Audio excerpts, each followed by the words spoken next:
République de Guinée actuelle est partie d'une nation multiséculaire. L'Afrique, au moment qu'elle s'appelait Kemet,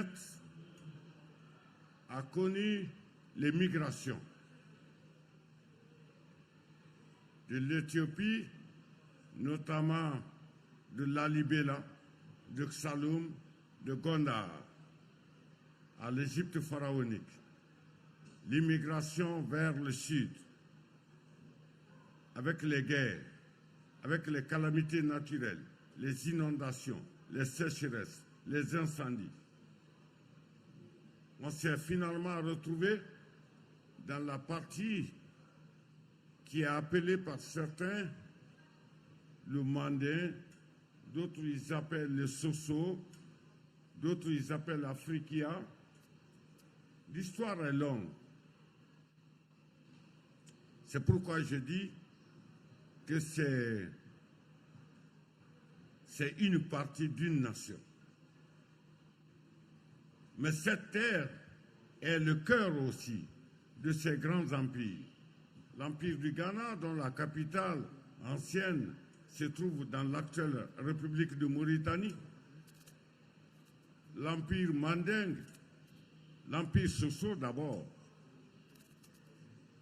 dont la capitale se trouve dans l'actuelle République du Mali, et l'empire Manding, dont la capitale se trouve dans l'actuelle République de Guinée, à Niani. J'entends souvent la nation guinéenne, elle est multicolore, elle est ceci. Non. Il n'y a que deux composants en République de Guinée. Deux composantes.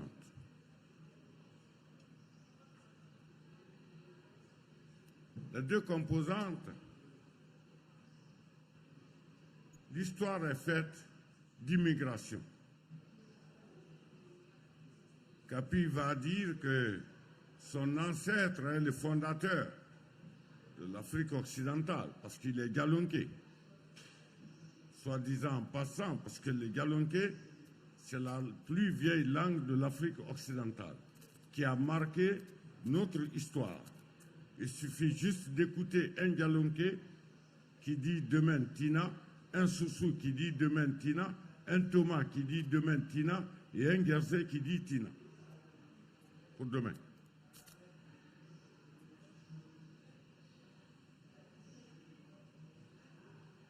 Alors, quand j'entends, il y a des forestiers, oui, ils sont forestiers parce qu'ils habitent la forêt.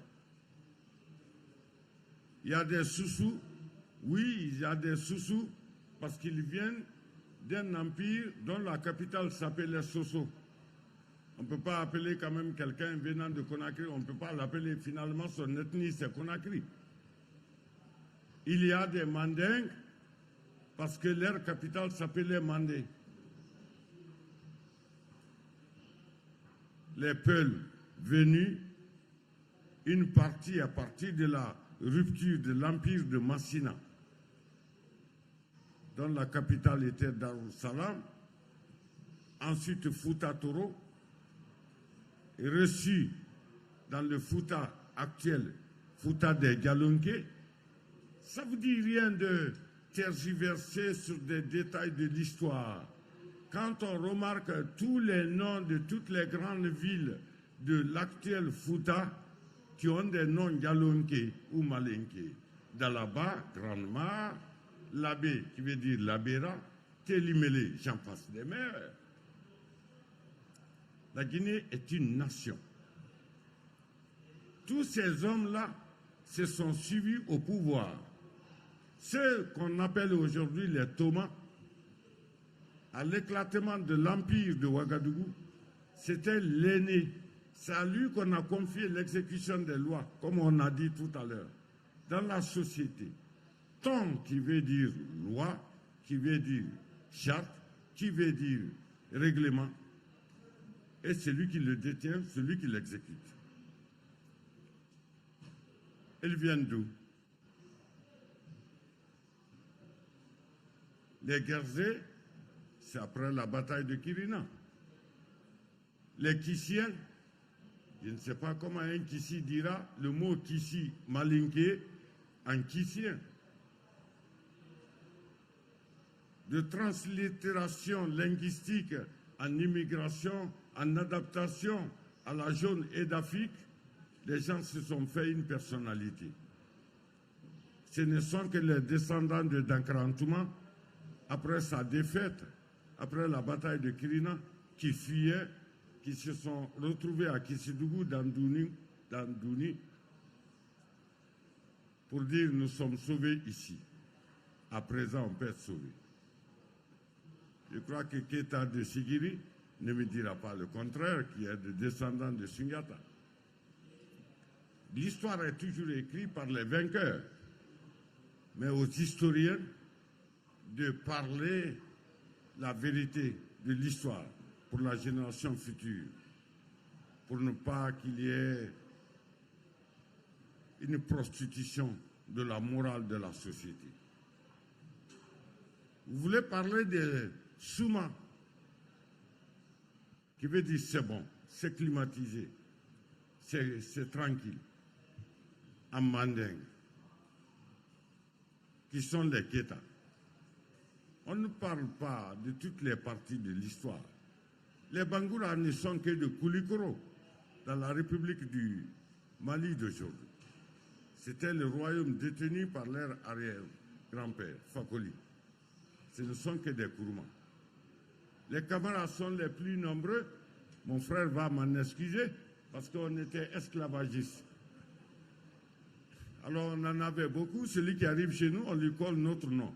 Mais aussi, non, pour être plus sérieux, parce que nous étions les seuls à avoir deux royaumes.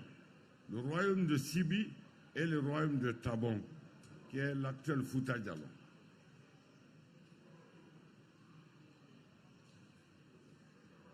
Après des siècles de vie ensemble, après des siècles de partage de règles de vie, toujours gardées avec notre vocabulaire, nous avons été envahis par les Arabes, parce que cette partie de l'histoire est méconnue aux aînés de l'écrire, que les Mandingues sont partis à la Mecque d'aujourd'hui, que les Mandingues sont partis aux États-Unis d'aujourd'hui. C'est aux aînés d'écrire, d'éclairer la jeunesse. Je vais vous dire, mes chers enfants et mes aînés, pour un rappel pour vous, que le razzia des Arabes a commis beaucoup plus de dégâts en Afrique que le razzia, que la traite négrière, que la colonisation. Entre le 10e, voire 5e siècle, jusqu'au 10e siècle, il y a eu à l'époque, malgré l'effectif, la population très réduite, 8 millions selon les statisticiens historiques, 8 500 000 Africains qui ont été déportés en Arabie. Et dans quelles conditions? Ceux qui mouraient en route, dans le désert, par la faim, par le mauvais traitement. Et pire, arrivés en Arabie, ces gens n'étaient pas permis de se reproduire entre eux. Ils étaient tous castrés. Et 35% de ces jeunes Africains mouraient pendant la castration. Ça, ce n'est jamais connu. Mais il y a un exemple typique. Bilali est venu de Tchad. Le premier muezzin du prophète Mohammed sallallahu alayhi wa sallam est venu du Tchad. Il est un de ses produits.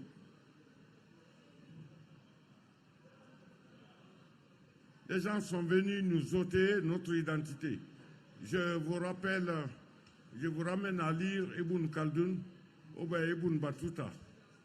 Quand Ibn Battuta est arrivé, on lui a dit attention, tu vas dans un pays, dans une contrée, ils ont les cheveux courts, la mentalité très réduite. Mais quand vous lisez son rapport, il dit ceci. À travers tout mon voyage dans le Mandin, je n'ai trouvé que deux comportements, deux pratiques contraires aux règles islamiques. le fait qu'ils se donnaient beaucoup plus de femmes que cadres et du fait qu'ils adoraient les gris-gris. À part ça, les règles d'hospitalité, de cohabitation, de mariage, de fraternité du Manding étaient conformes aux règles islamiques. Aujourd'hui, on nous fait comprendre, plus tard, qu'on est venu pour nous civiliser.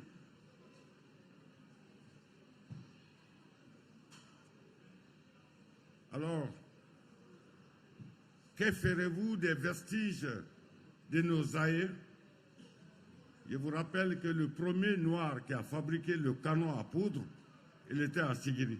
Il a été exécuté par les Français. Les canons. Allez-y dans nos villages. Vous trouverez les traces des fonderies de fer. Écoutez les chansons de Kadeyawara. Ils chantent pour l'ancêtre des forgerons comment ils fondaient le fer. On nous fait comprendre qu'on n'était pas civilisé. J'en passe des meilleurs.